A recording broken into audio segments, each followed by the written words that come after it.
Are we zombies? Are we assholes? Is there a difference? To answer the question of whether or not to be, one must first answer the question to see or not to see. And if you choose to see, you'll be confronted with the fact that most do not be. You see it as I win if I upset you. I see it as I win the game if you don't, and I win the war if I enlighten you of that need. If I can't enlighten, I can't then lighten. A bully thinks he wants to hurt others. He is mistaken. He needs to hurt others. So in reality, the bully bullies no one as thoroughly as himself. I believe you might find a type of correlation between those they bully and those that don't want to bully. The bully believes this to be self-advocating, and involving his masochism, it is. For if he can convince the one that doesn't want to bully to try to bully him, his sadism is validated. And the past perpetrators are, in his psyche, vindicated. And the perpetration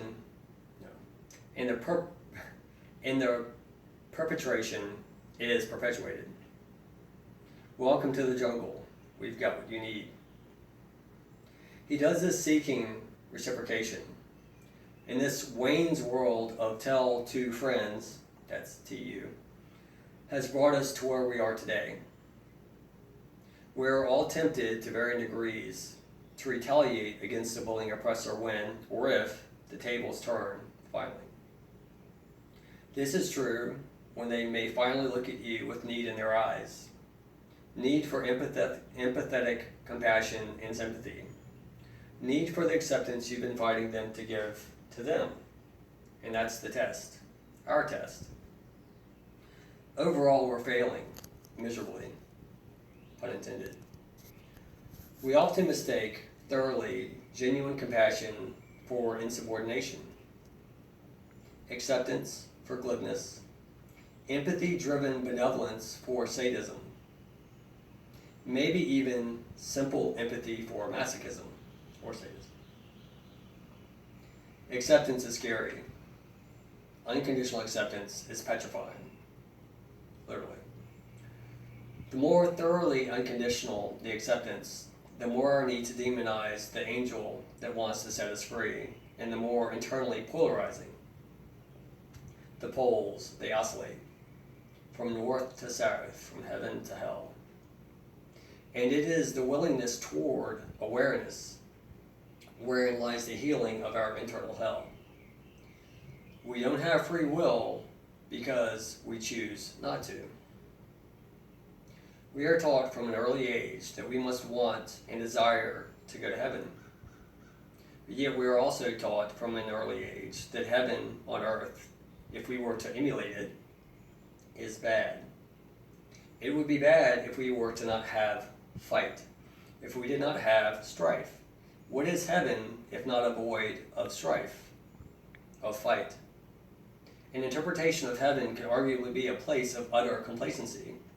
For those with a need for strife, this could easily, obviously, be considered hell. And thus is born the statement, one man's heaven is another man's hell, and vice versa, obviously, inherently, innately. The last rabbit hole we want to go down is our own. We seamlessly and subconsciously oscillate from introspective rose-colored glasses to our ever-ready, extrospective, jade-colored pair. The crystal pair of those we are averse, dissociatively. You can interpret my kindness as kindness, or you can interpret it as a type of insubordinate, passive-aggressive, negative, and embracing glibness. In the first, you will be right. In the second, you will be wrong. But see, the thing is, we don't like to be wrong. So we will try to elicit said negativity.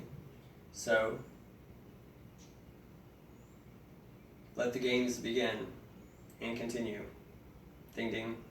Often the one who declares that he cannot be offended will be thoroughly offended by one who attempts to not offend.